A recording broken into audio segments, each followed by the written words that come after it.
Ito na naman ang mainit na balita mula sa mundo ng politika. Isang nakakagulat na balita ang lumabas ngayon kung saan napag-alaman na ang unang pamilya ng Pilipinas ay sangkot sa isang controversial na issue.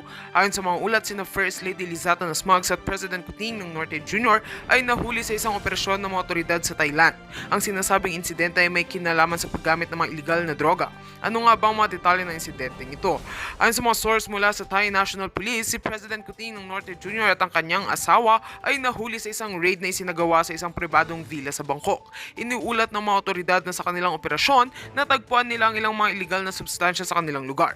Pinanggit ng mga otoridad na nagpositibo ang mga test na isinagawa sa kanila at sa kasalukuyan ay nasa kustodiya na ng mag-asawa para sa karagdagang investigasyon. Pahayag naman ng Malacanang, ang mag-asawa ay kasalukuyang sumasailalim sa legal na proseso at kanilang kinikilala ang karapatan ng mga otoridad na magsagawa ng investigasyon.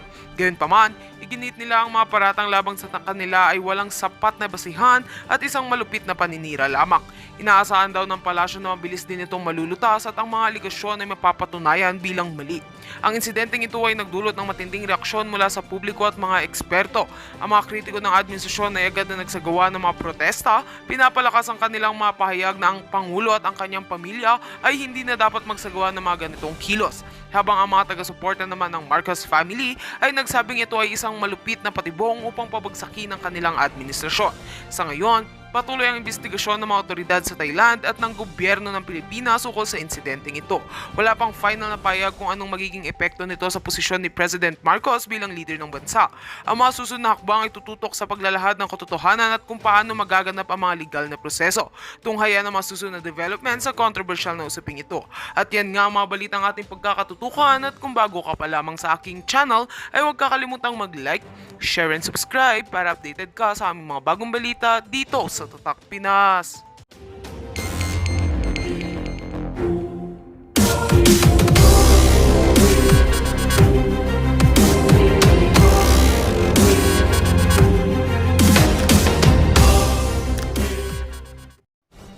Ang mga jutang Jilimes na kasabwat niya, hindi daw siya sang-ayon dito sa impeachment laban kay Inday Sara.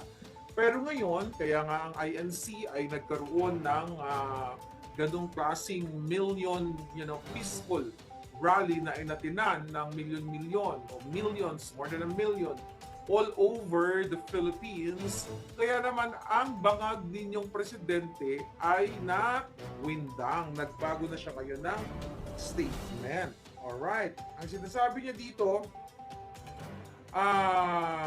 ito daw ang ginawa ng INC. Tignan muna natin ang statement. Here we go. Ang statement, dahil sumagot siya dito sa statement ni Enrile nga, di ba? Yung statement kasi ni Enrile, ito. Sabi ni Enrile dyan, there is a bigger question. Can the INC with all its members amend the Constitution or suspend or any of its provisions? Diba? Yun ba yung rally na yun ay pwedeng gawin ng INC na mag-amend o mag-amyenda, diba? O magbago o mag-suspend ng konstitusyon. Sabi ni Enrile, are we prepared to discard or sacrifice the value of rule of law for a person or a group of persons? Impeachment is just a constitutional legal process to remove a government official from his office if there is a ground and evidence to support it. The impeached official is not going to jail by the mere fact of his impeachment. As a nation and a state, we will incur a very detrimental precedent if we follow the logic implicit in the INC rally that they mounted. Are we prepared and ready to face the long-term consequences of that INC move? Ano ba yung consequence ng INC move anyway? Nagwala ba ang INC? Naging violent ba sila? Sila lamang nga actually. Sabi ko nga, kung ako lang ang masusunod, dapat diretso ng Malacanang yan at hinila na yung pitoy ni Bangag na kasi liit ng... Anyway, mga palangga, then nagsagot dyan, nag-epal dyan ngayon si Bangag Jr. Ang sabi ni Bangag Jr. dyan, mga kababayan, referring to Enrile's statement, si Enrile daw is one of our best legal thinkers in the country. Oo, magaling naman talaga yan. Illegal thinkers, not legal thinkers. Imagine mo, sabi ko nga, ano ba ang nai-contribute ni Enrile kung di pagtatraidor sa bayan natin? O, traidor. Okay, sabi ni Bangag, tama daw si Enrile, there is a consequence. There will be a precedent. It will be very problematic. So yung ginawa daw kayo mga INC members, lahat po kayo ay ang inyong naging hakbang para sa peaceful rally ay magkakaroon ng precedent at magiging problematic daw ang ating bayan. O, ang sabi ni Bangag, the House doesn't have a choice and the Senate doesn't have a choice once the impeachment complaints are filed. So dito nagsusuntukan na naman ang sinasabi ni Bangag na hindi siya sang-ayon sa pagtanggal o pag-impeach kay Bangag. The reason why nagkaroon ng ganoong peaceful rally, ang sabi nga, ang statement nga ng INC dyan ay sila ay tumugon sa panawagan ng gobyernong Bangag na hindi tama na ibuhos ang pera, atensyon ng taxpayers' money sa nag-iisang vice president para punteryahin sa halip ay tumutok sa mga isyong panglipunan na kinahaharap ng ating mamamayang Pilipino sa mataas na bilihin, services, water, kuryente, krimen, at kung ano-ano pang mga isyong panglipunan and corruption. Then sabi dito ni Bangag, in fact, as a practical matter, papasok na tayo sa campaign period. Wala ng congressman, wala ng senador. Okay? Wala na raw senador dahil nangangampanya na sila. Yun ang sabi ni Bangag. Alam mo, dito ay makikita mo na natatakot sila. Umiikot ang tumbong ni Bangag. Teka lang at medyo umiikot ang tumbong ni Bangag at ni Enrile dito sa na to, yung mga Bangag na yan, dito sa 1 million march or 1 million rally, peaceful rally na naganap nga dyan sa Quirino Grandstand na hindi nga satisfied yung taong bayan kasi akala ng taong bayan ay diretso na sila sa Malacanang at sasabayan na ng mga bruskong-brusko para patuloy o tuluyan na silang mawala sa mundo ng pagnanakaw. Kaya naman, yung sinasabi ni Bangag na problematic precedent, actually, si Bangag at ang gobyerno niyang mga kawatan ang nagbibigay ng problematic precedent sa inyo, sa taong bayan, sa mamamayang Pilipino dahil sa kanyang pagngiwi, sa kanyang pagiging addictus benedictus, sa kanyang mga polisiyang pangmangmang upang adik lamang. So yun ang totoong problematic precedent. Lahat ng ginawa ni Bangag, ang korupsyon, ang pangidnap nila sa anak ni Distress Mother, kasabwat si Teddy Boy, si Lisa Tanas, isap akong sino-sino pang pinasabwat nila, DOJ, DFA. So yun ang totoong problematic precedent na nagbibigay ng problema sa ating bansa. Imagine mo, no less than the President and the First Lady ay sangkot sa kidnapping, sa smuggling at kung ano-ano pang kadyotaan. Yan ang totoong problematic precedent. Bangag na bangag ka dahil wala ng pag-asang ang taong bayan na sumunod kayo sa batas dahil hawak ninyo ang batas, wala nang batas sa Pilipinas, wala na kayong kinatatakutan. Kaya nga dapat nga mag-speak up na ang taong bayan at ang mga polis at ang mga sundalo ay dapat ay panagutin sila dahil ngayon kayo mga palangga, dahil hindi kayo kumikilos para kampihan ninyo ang taong bayan at labanan ninyo ang korupsyon ng gobyerno ni Bangag. Yan ang totoong problematic precedent since day one na umupo si Bangag dahil kitang-kita nyo naman na transparent ang kanilang pagnanakaw. Kitang-kita nyo naman, mga brusko, na dapat accountable itong mga hinayupak na ito sa paglalansi sa taong bayan. Sila ang tunay na nagbibigay ng problema, hindi yung INC. Nang gulo ba ang INC? Ang tunay na binabanggit ni Bangag na problematic president ay yung ginagawa niyang hindi niya alam, sabi nga ni Inday Sara, ay hindi niya alam kung papaano maging presidente kasi wala siyang leadership. Kasi ang favorite thing to do niya ay suminghot-singhot lang ng pulburon. Wala siyang utak dahil nasunog na ng pulburon. Pirma-pirma lang, basa-basa lang, ngiwi-ngiwi lang. Yan ang katotohanan, mga kababayan. Kaya yung mga sinasabi nila dito sa INC rally na problematic president, mga sinasabi ni Bangag, natatakot sila dahil nakita nila yung dami ng tao. Sabi ko nga sa inyo kagabi, yung nakikita ko, yung opinion ko sa nangyari sa peaceful rally, ito ay statement na kayong mga Bangag, ayusin nyo yung pamamahala ninyo. Itigil nyo yung pagnanakaw, inigil nyo yung panggigipit, o lahat ng kadyatahan ninyo, or else, mas marami pang magsasalita sa kalsada. Diba? Yun yung nakikita natin kasi wala ng tiwala ang mamamayang Pilipino sa inyong mga Bangag. Yan ang tunay na problematic, hindi president. Ikaw ay problematic president. Diba? Hindi president eh. Problematic president dahil punong-puno ng problema ang ibinigay mo sa taong bayan. Ngayon, mga palangga, ano ang breaking news natin? Okay? Another problematic. Alright? Okay.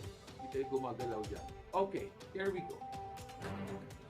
Habang tayo ay problematic, kayo dyan, wala kayong masaing, wala kayong pambayad sa kuryente, pambayad sa tubig, pang-tuition pinanganak nyo, pang-ospital, at ito'y nararamdaman ninyo, ang inyong mga cabinet secretaries, mga palangga, the other day pala, ay lumilipad na papuntang Thailand sa Koh Samui. I don't know kung tama yung pagtutugas ko. Sino ang taga-Thailand dito? Okay, bibigyan ko kayo ng homework, ha? Bibigyan ko kayo ng assignment. Okay, Miss Cathy Binag, you're here. Bibigyan ka ng assignment palangga. Okay? Habang kayo ngayon ay problema sa buhay ninyo, ang mga cabinet secretaries ay pupunta sa Koh Samui, KOHSAMUI, kung para siyang counterpart ng Maldives, di ba? You know Maldives. Ano? Tama? Koh Samui? Or whatever. I'm not Thai naman. Sa Koh Samui. Okay. Alright? Koh Samui. Okay. Koh Samui basa ko. Anyway, hiya mo na. O Koh Samui, di ko Koh Samui. Anyway, so ngayon, the other day, tama yan. Ito. Yan yung spelling. O yan. Ayan. Koh Samui. Okay? So, Samui. Sabi ni Marides. Okay, here we go palangga. Habang kayo, dahil weekend ngayon, habang kayo ay naghihirap, ang mga cabinet secretaries, gamit ang pera ninyo, ay pupunta, o iba, nauna na sila, dahil a-attend sa kasal ni Altenco. Multi-million ang kasal sa Thailand, Bangkok, Thailand. Yes, sabi ni Cathy Binag, andito pala si Palangga. Okay, yaan. O, alam mo ba yung Palangga? Baka naman pwede kang maghanap ka ng invitation ng mga kakachikan bumbo mo dyan. Ang question ko, di ba sino si Altenco? Siya lang naman ang pag-court chief. Siya lang naman, at ayon nga yan sa ating mga puting ahas in the past, ay kumukolekta si Lisa Tanas sa pag-court ng 100, noon pa yun itong balita ko sa inyo, pag-upo pa lang nila, 150 million a week si Lisa Tanas sa pag-court. Hindi ko lang alam ngayon kung magkano na ang kolekta ni Lisa Tanas. Kagabi, pinag-usapan natin na gusto nilang i-privatize ang casino kasi si Lisa Tanas ay kukubra din. At sino ang nasa pag-court? Si Altenco. Now, ngayon ikakasal ang anak ni Altenco diyan sa Bangkok na yan, sa Koh Samui na yan, sabi ni island daw yan. Yun na nga, island yan. So ngayon, ito yung duty ninyo para sa taong bayan. Lahat ng nasa Thailand, total weekend naman, pumunta kayo doon. Mag-picture kayo, videoan ninyo, isend nyo sa akin. Nandiyan naman yung ating email, Maharlika Network, o i-post ninyo. Dahil hindi lang po cabinet secretaries ang pupunta dito, pati mga kongresista at mga senador na invited dito sa kasal ng anak ni Altenco. Question, hindi ba ang kasal ay milestone yan ng buhay mo? Napagod na ako sa kapupudpod, hinanap ko ang Facebook ng anak niya. Diba? Hinanap ko din si Altenco. Wala akong makita na early announcement. Ang kasal ipinagmamalaki yan. Yes, mag-claim po kayo going to Koh Samui, sabi ni You and Die in Thailand. O yan. So, di ba, ang kasal yan ay pinangangalandakan yan. Lalo na kung official ka ng gobyerno. Di ba, you're very proud. Lalo na kung pinaghirapan mo yung perang pinanggastos mo sa kasal. Unless na lang kung ang gagastos sa kasal ay ninakaw sa kaban ng bayan. Di ba? So, yun ang titignan ninyo. Kung ang kasal ay pinaghirapan mula 5 duling hanggang sa kaduluduluhan, dapat yan very proud ka. Pero kung ang kasal, ang pinanggastos ay pera ng taong bayan, ay itatago talaga yan ng ikinakasal. So ngayon, ang tanong ko sa inyo, papayag ba kayong nagugutom kayo dyan ngayon? Wala kayong pambayad sa kuryente. Hirap na hirap kayo, nagkakapatayan, may bago ako nakita, estudyante, hinablot na naman yung ng riding in tandem, yung kanyang telepono, di ba? Ng mga bata pa rin daw yung mga teenager pa rin ng haplot, nagbabalikan na yung krimen.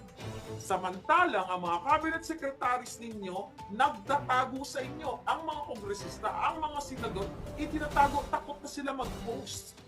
Kasi nga naman, ang gagastusin nila ay pera ninyo. Imagine nyo, very expensive yan, according to our source, napaka-expensive ng lugar na yan. Maldives. At lahat halos na mga hotel doon sa island na yon, nakabook na sila. Kaya panawagan dyan sa ating mga kababayan, dyan sa lugar na yan, ay mag-snapshot kayo. Picturean nyo, videoan nyo, at isend nyo sa amin or i-post niyo ng bonggang-bongga. Alright? Sabi ni Rio Brown, isang draw lang yan sa loto. Sold na ang gastusin. Okay? Okay. Now what, mga palangga? Papayag na lang ba kayo? Ang napag-alaman natin, 5 days sila nandoon. Alright? Shoutout sa mga Filipino singers dyan sa Koh Samui. Samui, paki-take ng video picture, sabi ni Eds Villamor. Sa airport pa lang, videohan nyo na, picturean nyo na. Kung kayo ay concerned, di ba kayo ay dapat ay magiging citizen, anong tawag sa inyo? Mga volunteer kayo, di ba? O kayo ay mga social media volunteers. Di ba? Kasi hindi naman na iuulat ng mga mainstream media. At sabi ko nga, halos lahat daw po doon na mga hotels, na mga 5-star, o kung may 7-star hotel doon, ay nakabook ang mga politiko. Saan sila kumuha ng pera, mga buwaka ng Genemes na ito? Di ba? Pera nyo yun. Doon sila, nagdadala sila. Kaya tignan ninyo, imbes na magpakasal sa Pilipinas, ang daming island sa Pilipinas, ang gaganda. Maari, iniiwasan nila yung scrutiny ng mamamayang Pilipino kasi nga naman, mapipicturan sila dahil walang nakakalusot eh. Nung Duran-Duran, di ba, nakalusot ng may nakuwang picture, may naisend kay SAS.